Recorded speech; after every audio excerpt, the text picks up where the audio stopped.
All right. Good afternoon, everybody. Thanks for joining me. We'll go ahead and get started here. If you got your questions, you can post them. It'll be below the video if you're on a smaller screen, or to the right of the video if you're on a larger screen, like a computer screen. So yeah, post your questions in there. Let me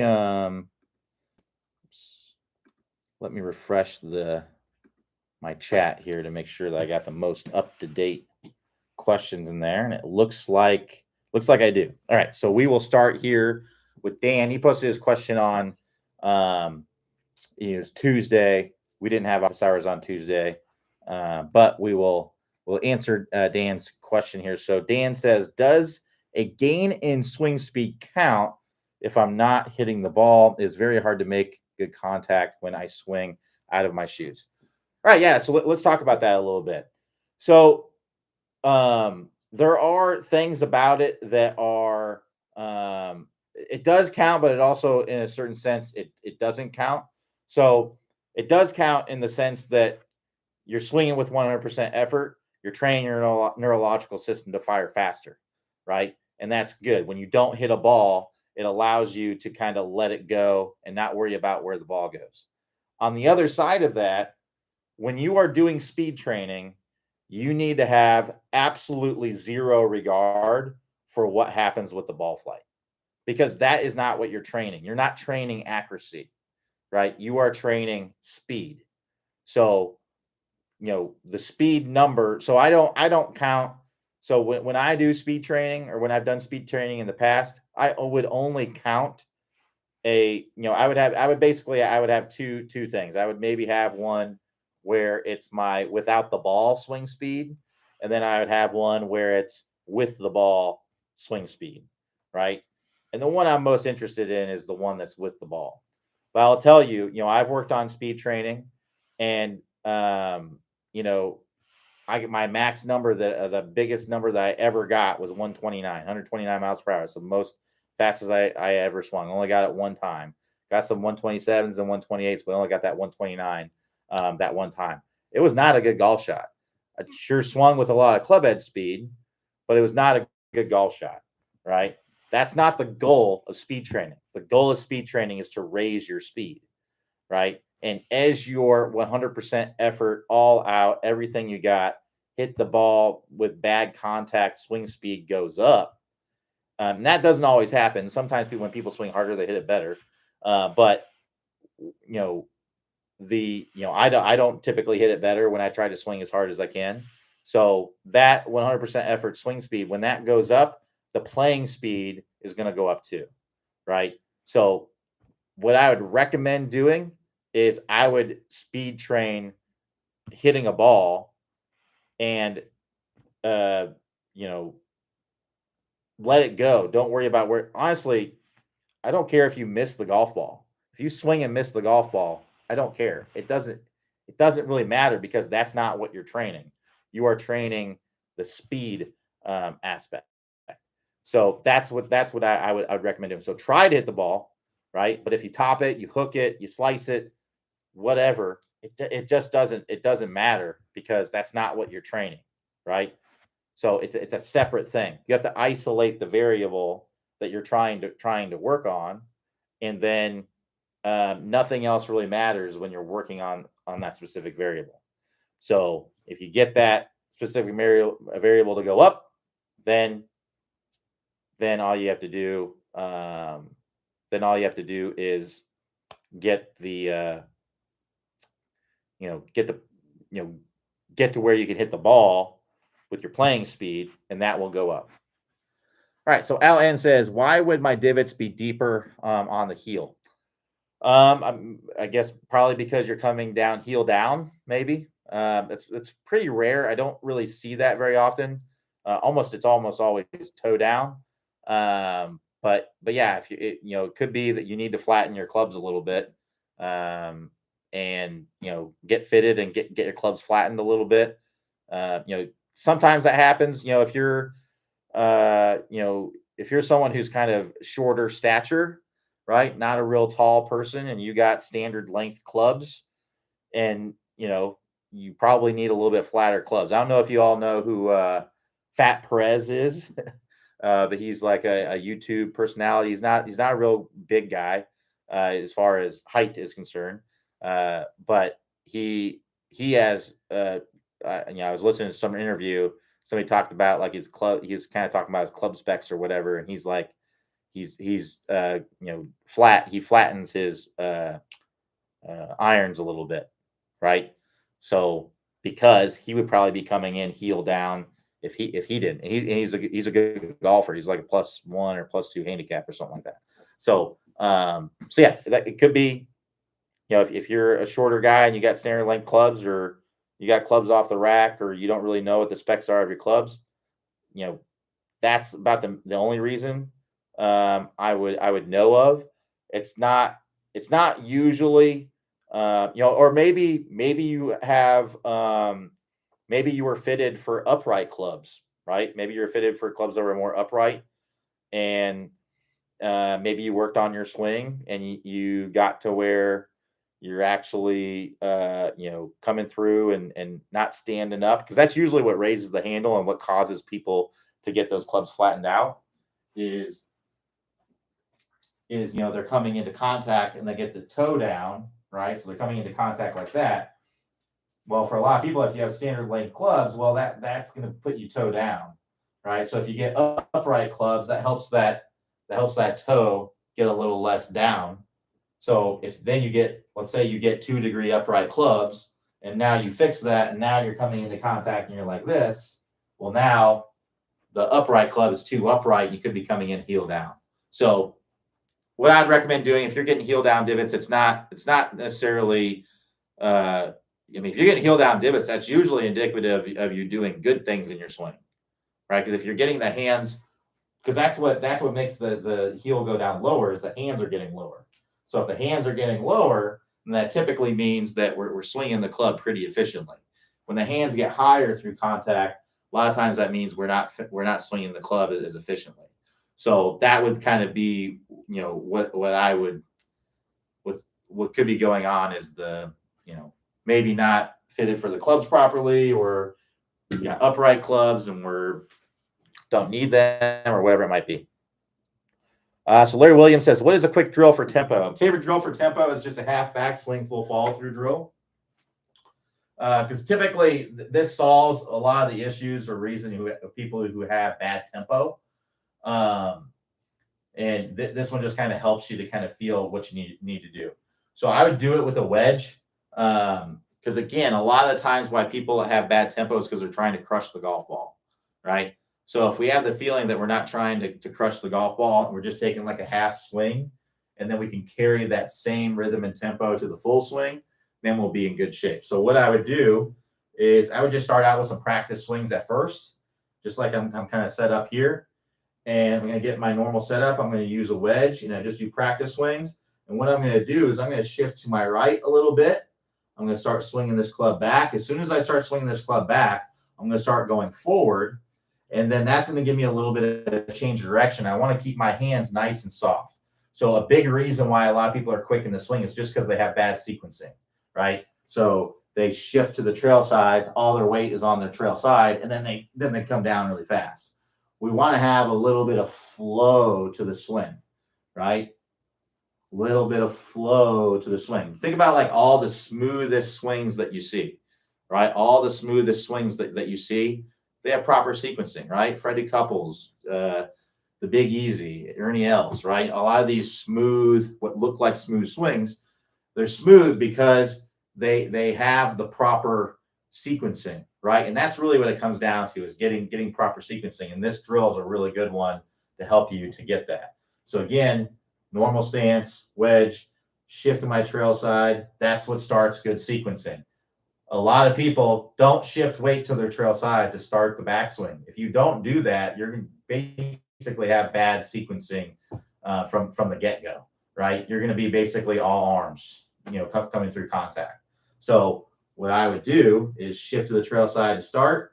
We're going to throw the club back. As we're throwing the club back, we're shifting forward. We're going to keep those hands nice and soft.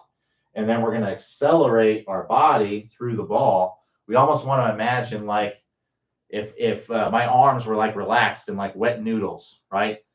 how would I swing my arms as fast as I can? I want to get my body to kind of do that, right? Whereas a lot of people keep their body kind of static, and it's arms, right? Call that the tail wagging the dog, right? We want the dog to wag the tail. So we want to kind of feel that kind of motion. So I shift to my right, let my arms be nice and loose, shift to my left. I get the change of direction. You can see when I get the change of direction, my hands want to do that. That's lag. That creates lag. And then I'm going to accelerate through. And I want to make sure that I'm accelerating and rotating through. So that way I keep a little bit of my lag and it releases more out here. Whereas if I go here and then I kind of get here and I stall, well, if I stop my body, then my arms are going to want to go like that. So that would look like this, right? I want to get here and then I want to rotate. I want my arms to release through. So we're just going to do the same thing with the club, right? Half backswing, full follow through, shift to my right. I'm going to start immediately shifting to my left as I get to my right. I'm going to let this club kind of naturally create some lag for my change of direction. Then I'm going to accelerate through all the way to the full finish. So get to where you can do that in a practice swing, right? And when I say accelerate through, I don't mean like try to get it to go through as much as possible. What I mean is you're just keeping it moving through contact, right? You're going to get that whip anyway. You're just keeping it moving, meaning you're not stopping, right? So you're not getting here, stopping your body and throwing your hands. I want you to get here and you're going to keep moving, right? So get to where you can do that in a practice swing, then get to where you can do that with the ball doing the half swing. Get to where you can get like 8 out of 10 in a row. If you get 8 out of 10 in a row, that means that you're good enough at it to move on to the next step. If you're getting less than that, you're just not quite good enough at it yet. You got to keep putting in some reps with it, right? Then what I would do is I would go to the 3/4, work through the same process. So again, I'm going to shift to my right. I can actually shift to my right a little bit longer now because my swing is now a 3/4. I'm going to go here. I'm going to let the club naturally create some lag, shifting into my lead side now. And again, I'll accelerate through. Get to where I can do that in a practice swing 8 out of 10 times. Really, really well. Feel good about it. Then I'm going to add the golf ball, right? And what we want to feel here is we want to feel the weight of the club head, right? Feel the weight of the club head. And if we can feel the weight of the club head, then we can more easily control it. And we're going to know where it is. And we're going to be able to be a better ball striker if we do that. So that's why we want to kind of have that sense of where it is. All right. So nice, soft wrists when you're doing this, especially in that transition area. Right. Now we're going to have harder hands, as we're coming through because we need to put more force into the handle because it's moving faster. But right in this area, it's really not moving that fast. So you don't need to grip it that hard in this area. Right. It's once we get here, then we're going to start gripping it harder as we're coming through. But nice, soft hands, right? You can see how I'm very easily creating that lag. I'm just letting my body kind of do it. So I'm shifting. So get to where you can do that and then keep working that up to the full swing. And then if you do that, you'll have a nice, beautiful sequenced swing like we see a lot of the best players have. It may not be maybe the quickest drill that you might be looking for, but really there isn't something that I can tell you that you can do for 5 minutes and you're just going to have great tempo, right? It's something you gotta practice and you gotta work on. So that would be like what I would recommend doing to kind of start practicing and working on it. All right, keep the questions coming. I'm going to get a refill on my drink here while you're all come up with questions, and then we'll keep on going from there.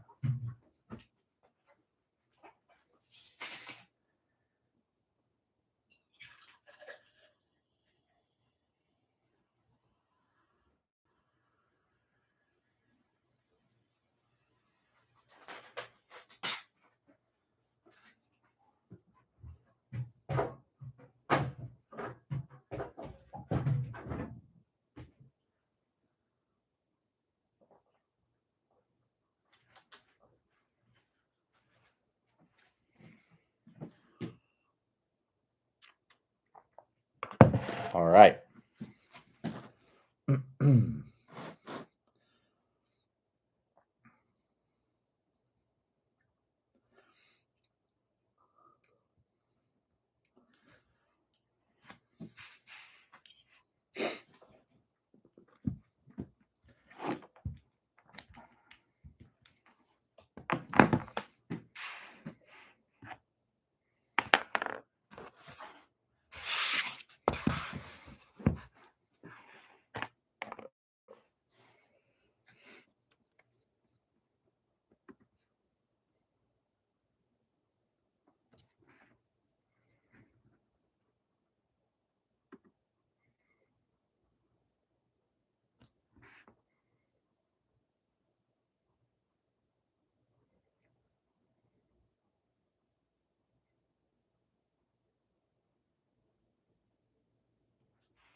So Carl says, how do I keep the club face closed during the upswing?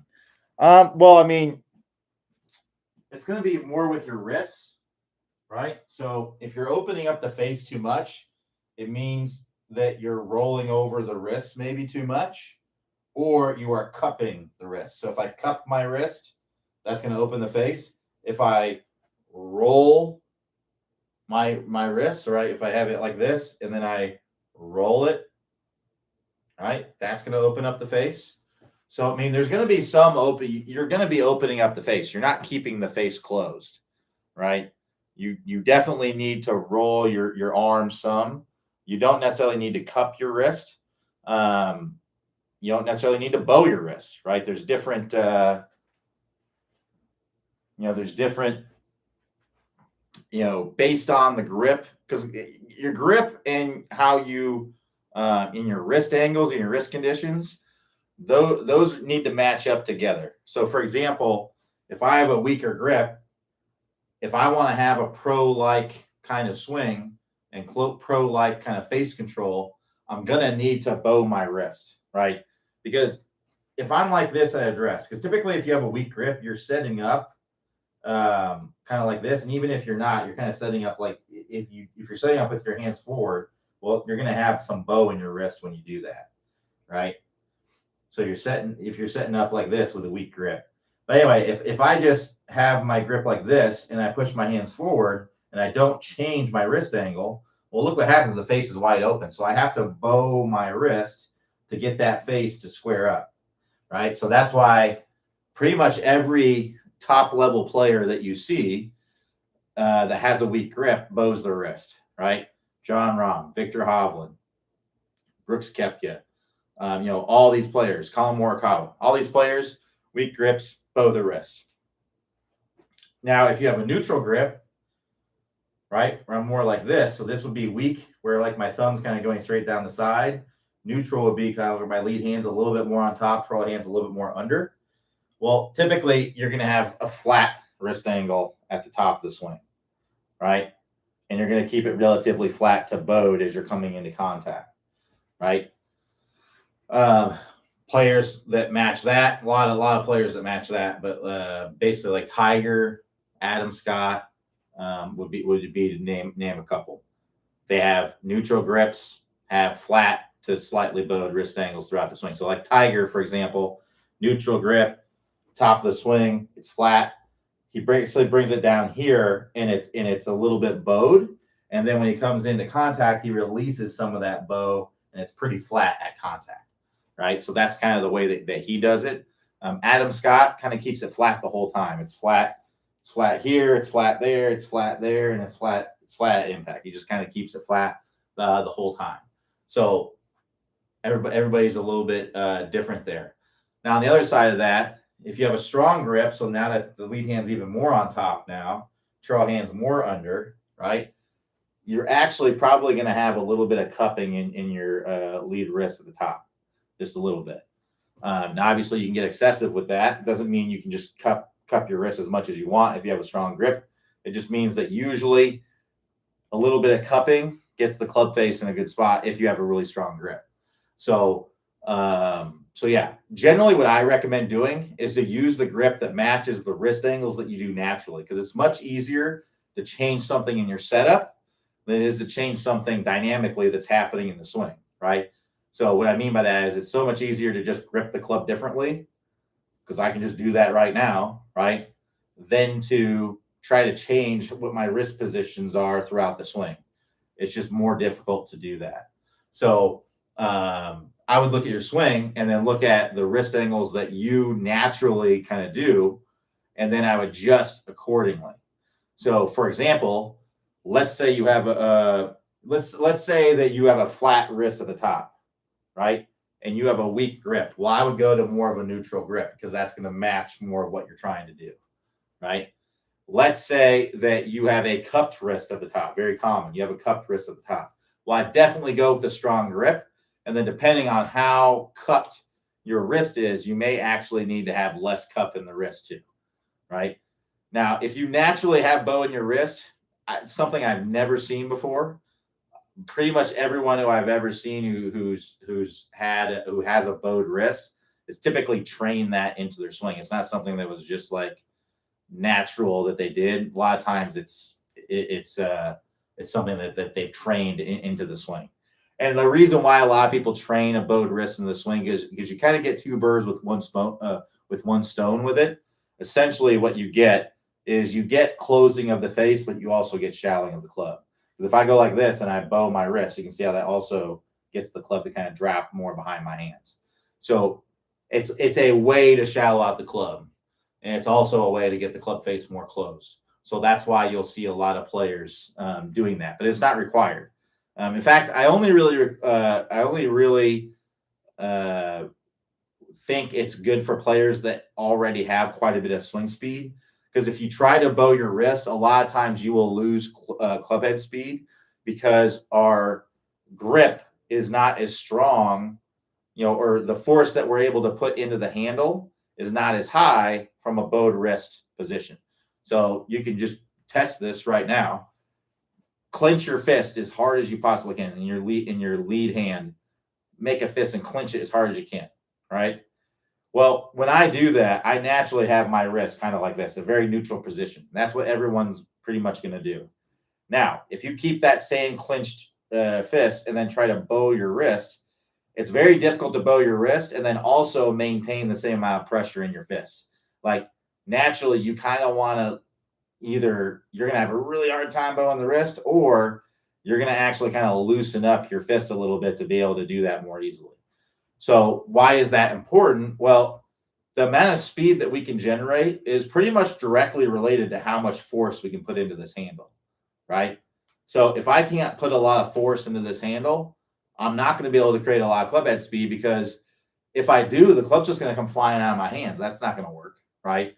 So So you can only put in, so much force with a bowed wrist versus a more of a neutral wrist, right? So that's why I generally recommend most recreational golfers who don't have tour level like speed to kind of stick to neutral to strong grip, flat to strong, flat-ish, wrist angles, because that's typically what's going to be the best for you to get speed and things like that. Everybody's a little bit different. Obviously, there are special cases where you might actually feel stronger in a bowed wrist position, but most people just aren't. So yeah, no, long answer to a short question essentially, but you're doing it with your grip and your wrist angles. But the idea that you're going to have the face closed in your backswing is not really what's going to happen. You're definitely opening up the face. The arms need to roll to get the club to the top of the swing. So now, if we roll them too early, right, we can definitely roll them too early, right? So we don't really want to. We basically want them to be rolling as we get up to the top, because that's what helps you to kind of shallow out the club and the start of the downswing. So if I roll them too early, then my wrists just want to unroll. Basically, the moment my wrists fully roll is the moment my wrists want to unroll, right? So if I do this, then I'm just wanting to do that, right? So what I try to feel like is that I have less forearm roll, right? Less forearm roll to this point. You can see when I do that, and if I don't cup my wrist, I'm not going to have an open face.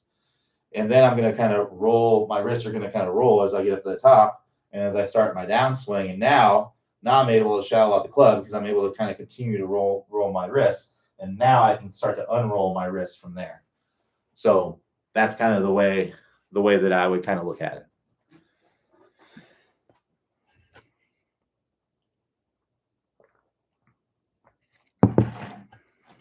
All right, keep the questions coming here.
We got about 30 minutes left if we have some more questions.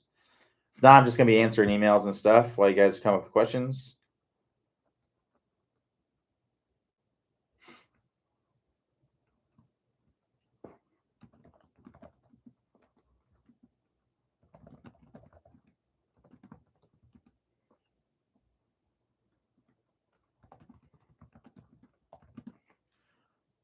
Okay.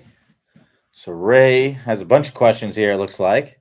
So it says, hi, Q. Questions for Q. I finally broke down and installed a simulator in my garage. Okay,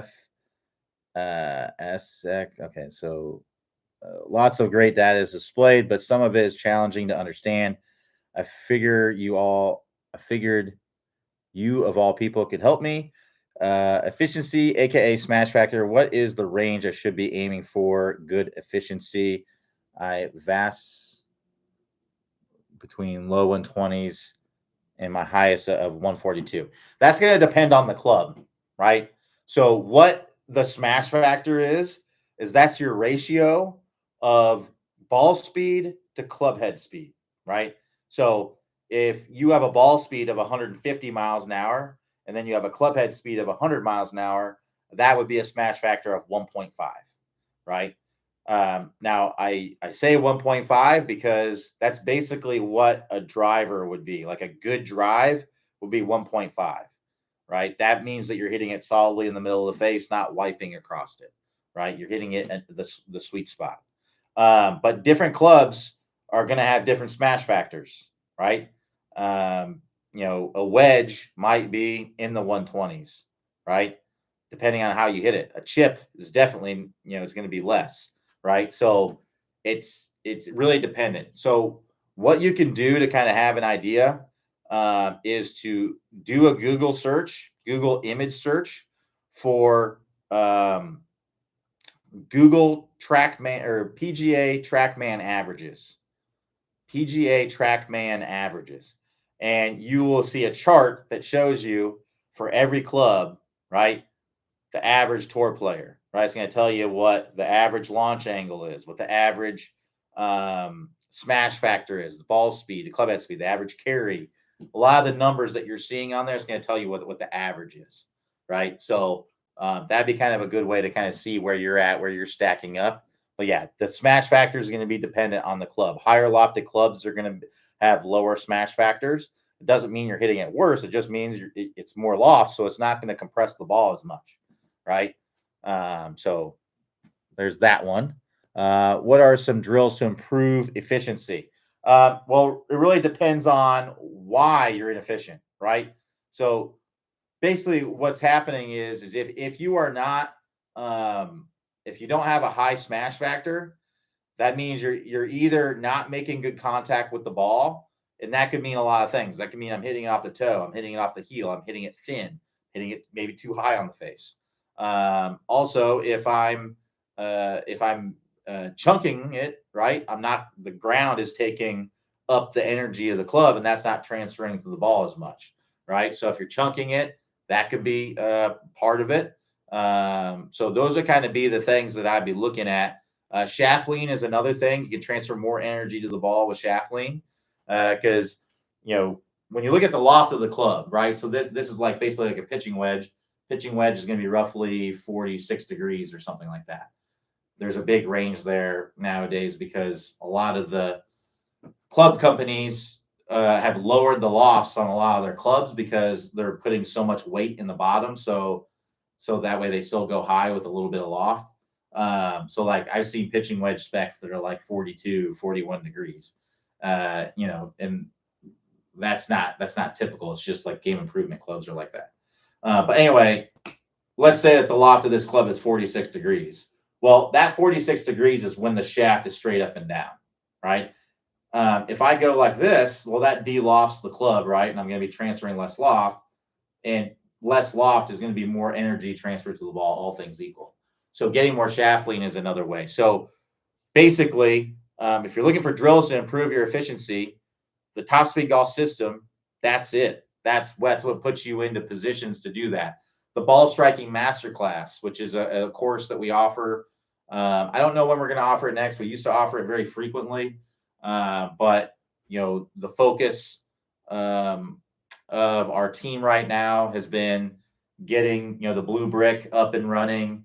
Getting you've seen emails for the BX1, getting that up and running, and other things that are coming down the pipeline. So we haven't been offering it. We probably haven't offered it in the last 6 months, but I know at some point they're going to start offering it pretty soon again. So that would be a course that I would highly recommend to improve your efficiency with the ball. But really, just any drills, and there's tons and tons and tons of videos and drills on the website. You can go to the vault section, and we have specific categories. So chunking and topping, also cutting across the ball. If you have a big slice on the ball, you're not going to be hitting the ball efficiently because you're essentially kind of wiping across the ball, right? We want our club path, which is the direction the club head is moving through impact, to be pretty much in the same direction as the club face, the way the face is pointing. So at impact, I want my club head to be moving in the direction of the target.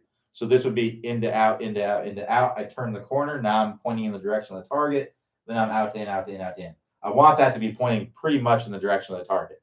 Depending on the ball flight, if you're trying to hit a little baby draw, you need to be a little bit more into out relative to the target. If you're trying to hit a little baby fade, you want to be out to in, a little bit out to in relative to the target. And then I want my club face, depending on the ball flight that I'm looking for. If I want a draw, I need it to be a little bit close to it. So for example, if I want a nice little baby draw, a really good efficient baby draw would be where I swing maybe 3 degrees from the inside, and then my face is like a degree and a half open. It's 1.5 degrees open.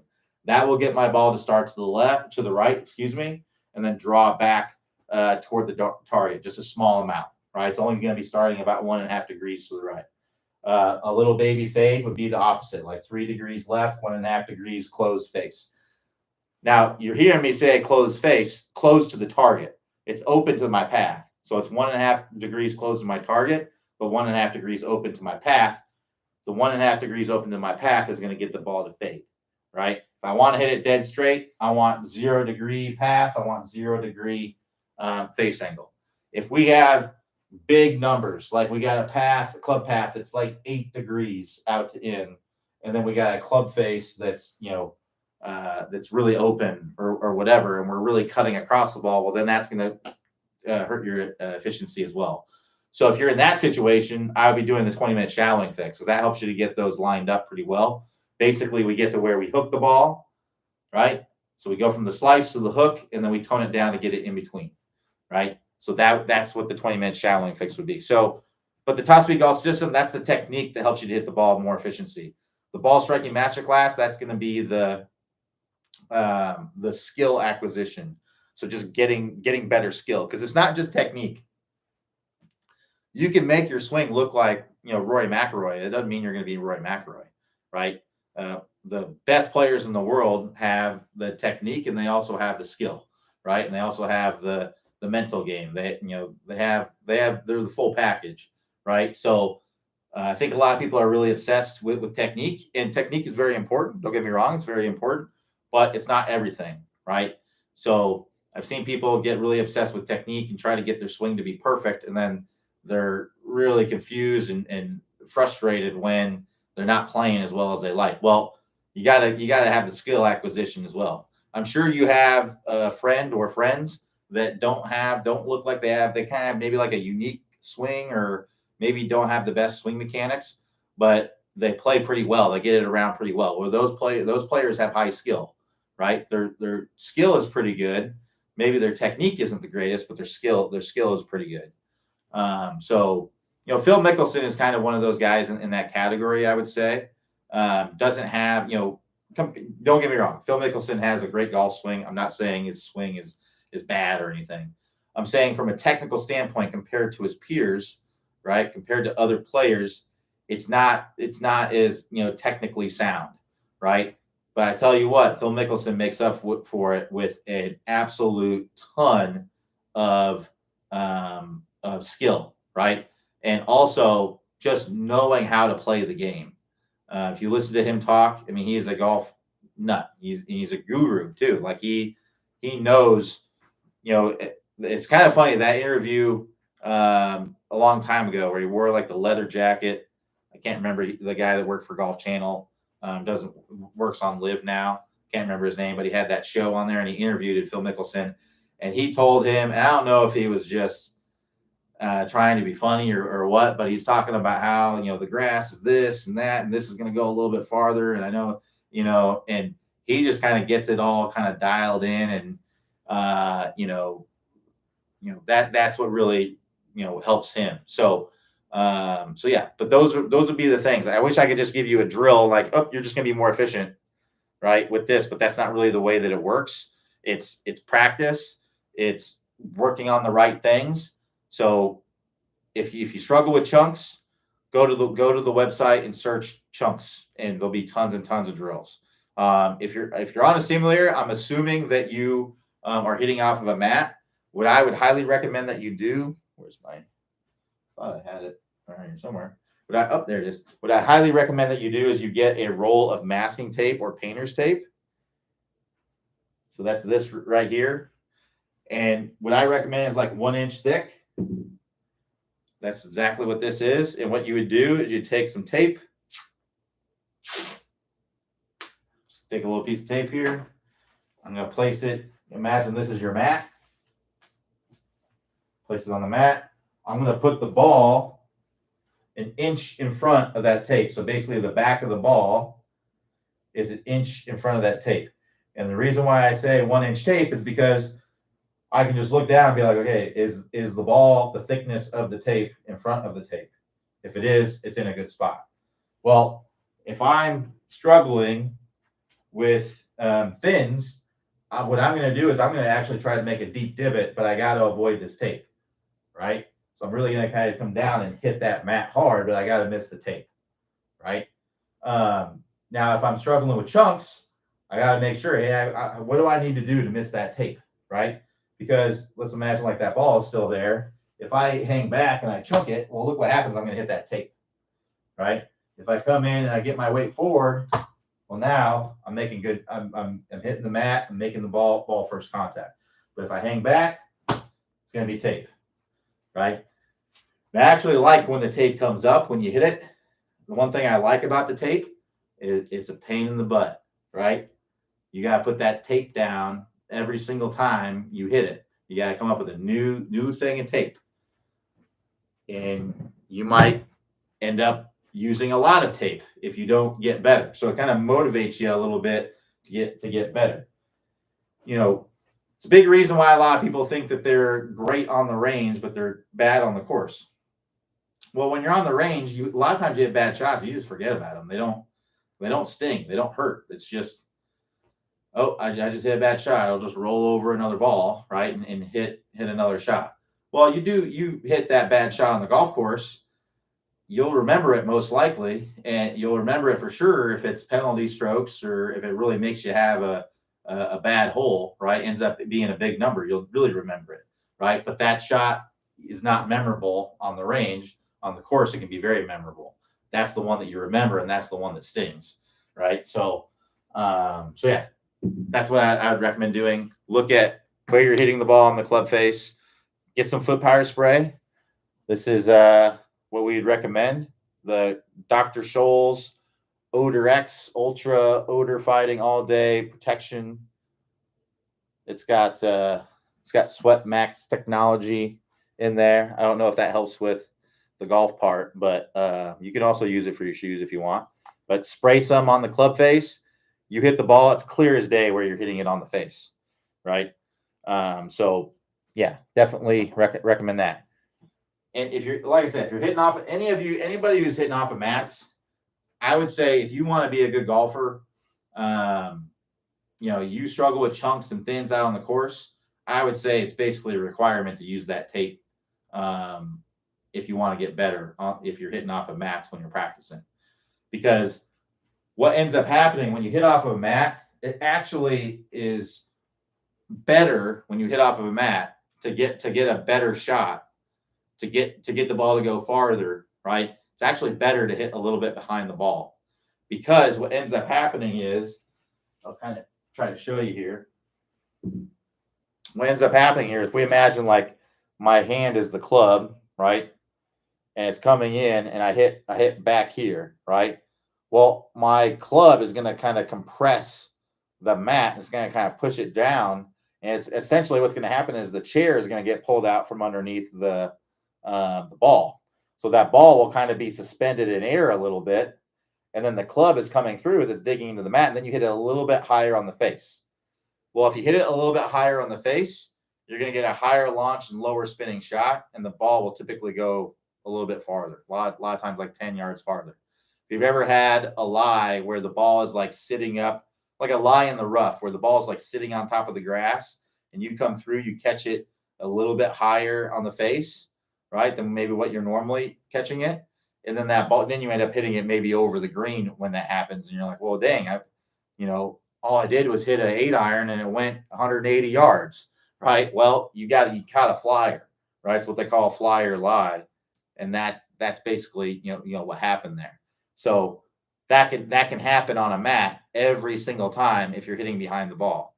So you might get the sense like, man, I'm even hitting it longer than when I normally do on this simulator. Then I go to the range and or I go to the course. The simulator gave me the false sense that I hit my 8-iron 180 yards, when in reality I hit it like 160 yards, right? And then now I'm chunking the ball on top of it. So even if I do hit it solid, it's going to be short, So if you're someone who struggles with chunks and thins on the golf course, use that tape. I would say it's a requirement. It's a pain in the butt, but I tell you what, you're going to learn fairly quickly to stop hitting that tape, because it is a pain in the butt.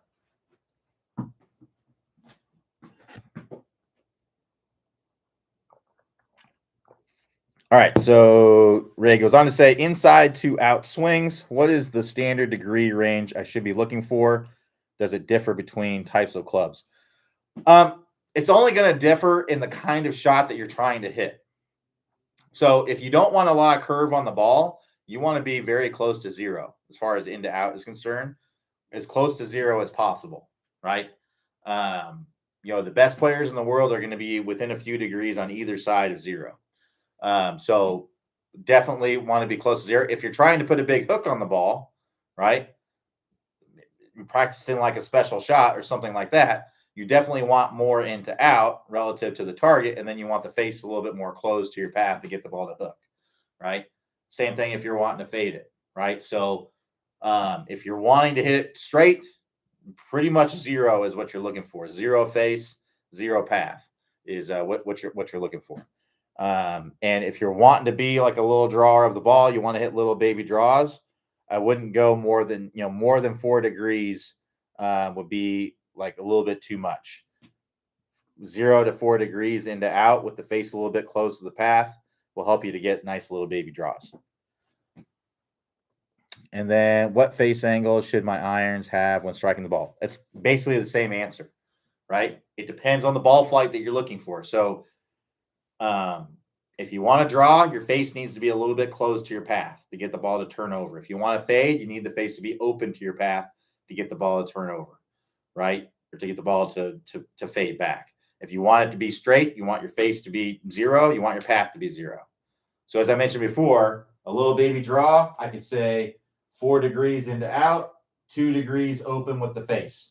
That's open to the target, but it's 2 degrees close to my path. That's going to get it to draw. If I want to hit a fade, I can have my path 4 degrees to the left with my face 2 degrees closed, but 2 degrees open to my path, 2 degrees close to the target, 2 degrees open to my path. The reason it needs to be 2 degrees close to the target is because if you want the ball to fade back toward the target, you need to have it start left of the target, right? So for a right-handed golfer, so that will allow you to get that ball, because if you have let's say you have the face square, your path is 4 degrees left, then your face is square at impact. Well, that ball is going to start straight, but then it's going to fade away from the target. You want it to fade toward the target, right? So that would be kind of the combination you want. And then if I want a dead straight shot, I want 0 face, 0 path with a center strike. That's going to give me a dead straight shot, assuming there's no outside elements, wind or whatever. And with these questions, what I would highly recommend that you do the ball striking masterclass. I would highly recommend, whenever we offer it, that you take it, because it's an online program. It's not something that you have to come to. It's an online program, very similar to the top speed golf system. It's just a different way of working on things, but it will help you understand the most important things, right? The most important things. And this is why I kind of have a love-hate relationship with this whole simulator thing, and how everyone's getting simulators and all that stuff, and everyone's getting these launch monitors that give them all this information. You don't need all that information, right? All it really takes to hit a good golf shot is 4 things. So when you're hitting a shot off the ground, it's just 4 things. And some of those things aren't even going to be told to you by the machine. So one of them is ground contact. We need to have good ground contact. You have to be hitting the ground in the right spot. Your machine's not going to tell you where you're hitting the ground. It may tell you the low point of your swing, but that doesn't tell you where you're actually hitting the ground, right? Because my low point can be 3 inches forward of the ball, but it can be deep into the ground, right? So, for example, when they talk about low point, which is the bottom of your swing arc, right? So you think about the club's working down an arc, it reaches the bottom of that arc, then it starts to work back up, right? Well, when they give you those numbers, it's talking about, usually it's saying inches in front of the ball or inches behind the ball, right? Well, my low point can be 3 inches in front of the ball and then a little bit below the ball, and I can be hitting the ground in the right spot. But my low point can be 3 inches in front of the ball, and then it's also 6 inches below the ball. And now look, I'm hitting the ground back here. Now that's an extreme example, but that's the low point doesn't tell you where you're hitting the ground, right? There's nothing the launch monitor is telling you that's telling you where you're hitting the ground. It's just it can tell you the angle of attack, meaning how much the club is moving up or down when it hits the ball, but that doesn't mean that it hasn't already hit the ground yet, or vice versa. So you got to use the tape is basically what it comes down to. Use the tape to tell you. So ground contact, hitting the ground in the right spot. Generally, we want the club to hit the ground and the ball roughly at the same time. If it's a little bit behind, that's usually okay. If it's a little bit in front, that's usually okay as well, right?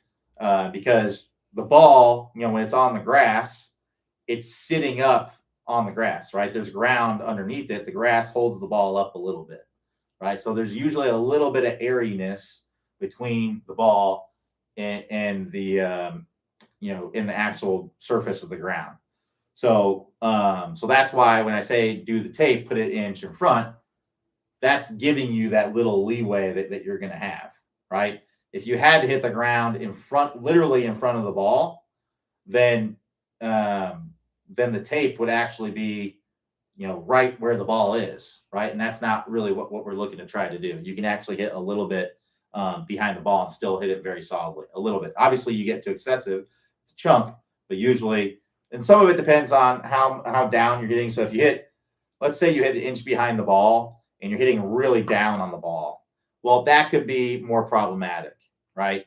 If you're hitting an inch behind the ball, but you're coming in at a nice attack angle that's a few degrees down, well, usually that's not going to really be a problem, right? So yeah, use the tape. That's the first thing. The second thing is strike location. So that's where you're hitting the ball on the club face. Now your GC 3 that you have, I don't know if it gives you that information. I know the GC Quad does. If you use the stickers, which those stickers are a pain in the butt too, sticking those things on your club, they fall off. Try using it when it's cold outside. Go outside when it's cold, put those stickers on. It's like impossible. But anyway, those little stickers on there, it will tell you, kind of give you an idea of where the strike location is. But a lot of launch monitors will not tell you where you're striking it on the face.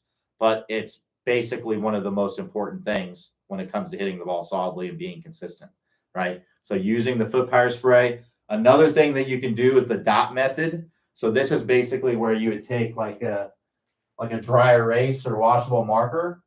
I would recommend getting some dark. These are like neon colors for the blackboard here, but using like black or blue or even red usually works fine.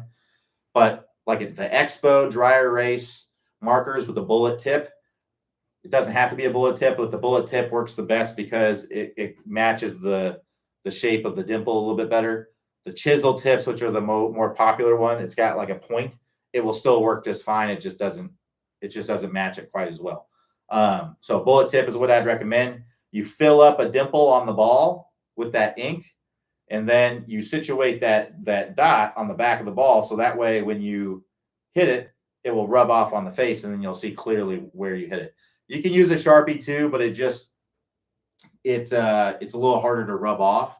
If you use a dry erase marker, you can just rub it off or take a wet cloth and wipe it off. So that's why, and obviously it come off the ball a little bit as well. But that's what I recommend doing. If you're hitting on a simulator, I don't know if that's a great idea to do that because you may get marks all over your screen, and those screens can be expensive. So I don't necessarily recommend that if you're hitting on a screen or a simulator. But if you're hitting outside, I think that's the best way to do it with irons. If not, I'd use the foot power spray. You can use the foot power spray on the simulator. You know, I don't think foot power spray is going to be a problem if a little bit gets on the screen, the small amount that might get on there. But yeah, then you can clearly see where you're striking on the face. All right. The other two pieces are your face angle and your club path, which we've talked about, which the machine will tell you, right? And what a lot of people don't realize is that a lot of these launch monitors, they're really just for instructors, right? That's really what it's for. You see tour players using them, but the way that most tour players use them is they're just seeing how far they're hitting the ball. That's it. That's usually all they're seeing is how far they're hitting the ball. And they might have, maybe their coach has something like, hey, I want you to keep an eye on your angle of attack or whatever, or wherever it might be. But other than that, it's really, they're just looking at the yardages, because when they travel and they go to different places, you know, they play the Florida swing where they go, the players, and they play the Valspar and the Bay Hill Invitational. You know, we have all the Florida tournaments. Well, those are pretty much all at sea level, right? Going to be around sea level. And then they go, you know, out west or whatever, and maybe they're playing some more mountainous courses and the elevation's higher, the ball's going to go farther. Well, they want to know what their yardages are when they go to these places. So that's usually what they're doing, is they're just seeing how far the ball's going. So that way they can have an idea when they get out on the course and they play, they know, okay, well, ball's flying a little bit farther today. I was hitting my 7-iron 190 on the TrackMan. I was carrying it 190. You know, we're about 190 here. You know, normally I might hit like a 6-iron, but today with the ball flying a little bit farther, I'm hitting a 7. Right. So that's really what they're doing, is they're seeing how far the ball's going. They're not looking at every little number and getting in their head about everything and wanting to know every little thing about what's going on. Right. I think if you do that, it can make it a little bit tough. So that's why I don't really recommend doing that. Pay attention to the most simple things. And really it's strike location, or it's ground contact, strike location, face angle, and club path. Those would be the things that I'd be paying attention to the most, because those are the things that actually lead to the good shots, right? There's lots and lots of other information in there, but honestly, it's really not that necessary. That's what it takes to hit a good shot. If you have good speed, right? So it's great for speed training. It's telling you the club head speed. It's good to know your efficiency, right? But but that comes down to the efficiency is a product of having good strike location and good ground contact, right? And good face angle and club path, right? You'll have good efficiency if you do those things. So if you do those, you have good ground contact, you have good strike location, your face angle and your club path are good, and then you have some speed, some club head speed. All the other numbers are most likely going to look really good if you're doing those things really well. So those would be the focus of what I'd be looking at, because a lot of people get those things and then they're wondering about what all these. I gotta get my angle of attack this, and my D plane this, and all that. That's getting into the weeds too much. Even most tour players are not even caring or looking at that stuff. Their coaches might be, but they're not really paying attention to it, right? So yeah, that's what I would pay attention to the most. All right, we'll go ahead and wrap it up right there. Thanks, everyone, for joining me. We'll be back here tomorrow, Friday, 11 a.m. Eastern Time. Everybody have a great rest of your day, and I'll talk to you all next time.